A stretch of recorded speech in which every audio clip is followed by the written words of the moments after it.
And already pre release ఈవెంట్లో నా team members అందరికీ థ్యాంక్ యూ చెప్పేసుకున్నాను. ఇప్పుడు కొత్తగా చెప్పేది ఏం లేదు. ఇవాళ కొత్తగా చెప్పేది థ్యాంక్ యూ ఏంటంటే, ప్రేక్షకులకి థ్యాంక్ యూ చెప్పాలి. మన తెలుగు ప్రేక్షకులకి ఎప్పుడు ఒక మంచి సినిమా, ఒక కొత్త సినిమా తీసినప్పుడల్లా నన్ను ఆదరిస్తూనే ఉన్నారు. అలాగే ఈ టాక్ కూడా అలాగే వస్తుంది. అండ్ అలాగే మీడియా మిత్రులందరికీ ఆ ఇచ్చిన ప్రశంసలకి థ్యాంక్ యూ సో మచ్. కొత్తదనాన్ని మీరు కూడా ఎప్పుడు ఆదరిస్తారు, దానికి మరి thank you. Niranjan, my producer Niranjan గారు అన్నట్టు రిలీజ్ చేసే టైంకి అనుకున్నాము, ఈ సినిమా కోవిడ్ ఉంది, ఈ టైంలో రిలీజ్ చేస్తున్నాం, కేసులు పెరుగుతున్నాయి, ఏంటి ఆలోచించి చేయాలా వద్దా అనే ఒక డౌట్ కూడా వచ్చింది కొంతకాలం. But let us go ahead do it. డెఫినెట్గా సినిమా బాగుంటే ఆ సేఫ్టీ ప్రికాషన్స్తో వచ్చి సినిమా ఆదరిస్తారు అని. నిరంజన్ అన్నట్టే మార్నింగ్ షో నుంచి మ్యాట్నీ నుంచి ఫస్ట్ షోకి కలెక్షన్స్ పెరుగుతూనే ఉన్నాయి. చాలా సంతోషంగా ఉంది ఆ మాటలు వింటుంటే. నిన్న మార్నింగ్ లేచిన దగ్గర నుంచి వచ్చే ఫ్రెండ్స్ కానీ తెలిసే ఫ్యాన్స్ కానీ మార్నింగ్ షోస్ నుంచి వాళ్ళు ఫోన్ చేసి వాళ్ళ మెసేజ్లు చూసి చాలా ఆనందంగా ఉంది. సో స్పెషలీ ఇవాళ ఈ ప్రేక్షకులతో పాటు మీడియా మిత్రులతో పాటు నా వెనక ఉన్న ఫ్యాన్స్ అందరికీ మరీ థ్యాంక్ యూ చెప్పుకోవాలి. ఎప్పుడు నేను ఏమి చేసినా ఎలా ఉన్నా సరే ఎప్పుడు నా వెనక ఉండి మీరు నన్ను ప్రోత్సహిస్తూ ఉన్నారు. ఇక్కడే కాదు, ఇక్కడ ఉన్న వాళ్ళే కాదు. థ్యాంక్ యూ, దానికి ఎప్పుడూ రుణపడి ఉంటాను. అండ్ మీ అండతోనే నేను కొత్త రకాలైన సినిమాలు చేయటానికి ముందుకెళ్తున్నాను. And thank you again very much. Media మిత్రులు ఏమన్నా అడగాలనుకుంటే please, we are ready to answer. ఒక మైక్. యా, నాగార్జున గారు, మీకు వచ్చిన అప్రిషియేషన్లో బెస్ట్ అప్రిషియేషన్?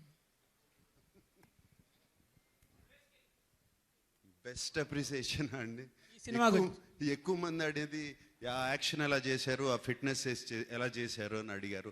అంతకన్నా బెస్ట్ అప్రిసియేషన్ ఏమొచ్చింది అంటే, every Indian should see this film అని చాలామంది అన్నారు. దానికి చాలా హ్యాపీగా ఫీల్ అయ్యారు. నాగార్జున గారు, 60+ కూడా ఇంత రిస్క్ అవసరమా అని అభిమానులు కానీ మిమ్మల్ని అభిమానించే వాళ్ళందరూ ఫీల్ అవుతారు. దానికి మీరేం సమాధానం చెప్తారు? రిస్క్ అనేది కాదు, వాళ్ళందరికీ ఏమన్నా రిస్క్ ఏమో కానీ నాకు కాదు. కాదు సార్. నాగార్జున గారు, సతీష్ అండి, ఈటీవీ నుంచి.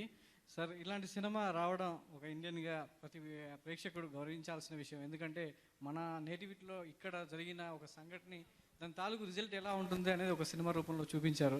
అయితే చివరి పతాక సన్నివేశంలో ఒక చిన్న అసంతృప్తి మిగిలింది, ఒక అభిమానిగా, ఒక ప్రేక్షకుడిగా అనుకుంటే. ఏదైతే సబ్జెక్ట్ చెప్పారో ఆ టెర్రరిస్ట్ని రిజల్ట్ అనేది పూర్తిగా చూపించలేకపోయారు. అది కొంత అసంతృప్తి ఉంది. దీనికి సీక్వెల్ ఏమన్నా ప్లాన్ చేస్తున్నారు? రిజల్ట్ అంటే ఒక టెర్రరిస్ట్ని పట్టుకొచ్చి మన దేశంలో ఉరి తీస్తే అదంత గర్వకారణంగా భావిస్తారు.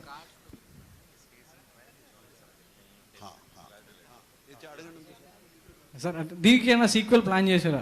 సీక్వెల్ ఏం లేదండి, తప్పకుండా తర్వాత ఆలోచిద్దాం. ఒరిజినల్గా విజయ్ వర్మ అనేది క్యారెక్టర్ అనేది ఎవరిని వదలడు, అక్కడతో ఫినిష్ చేస్తాడని ఎస్టాబ్లిష్ చేసాం. బట్ మన దేశానికి వచ్చి మన మనుషుల్ని చంపి ఏమీ చేయలేరు వాళ్ళు అనుకుంటే అది కరెక్ట్ కాదు. వాణ్ణి మన దేశాన్ని తీసుకొచ్చి ఇక్కడ ట్రై చేసి మన కోర్ట్స్లోనే వాడికి సెంటెన్స్ పడాలి అనేది ఈ సినిమా ఫైనల్గా విజయ్ వర్మ ఆ అంబిషన్తో వెళ్తాడు. మీరు అలా అనుకుంటే కసబ్ అనేవాడు గురించి కూడా ఇందా మెన్షన్ చేశాం. కసబ్ అనేవాడు ఇండియాలోనే దొరికాడు, అయిపోయిన తర్వాత ఇండియాలోనే దొరికాడు. ఈ టెర్రరిస్ట్ అనే అతను చేయాల్సిన బ్లాస్ట్లన్నీ చేసి ఇండియా వదిలేసి పారిపోయాడు. మీకు ఆ క్లైమాక్స్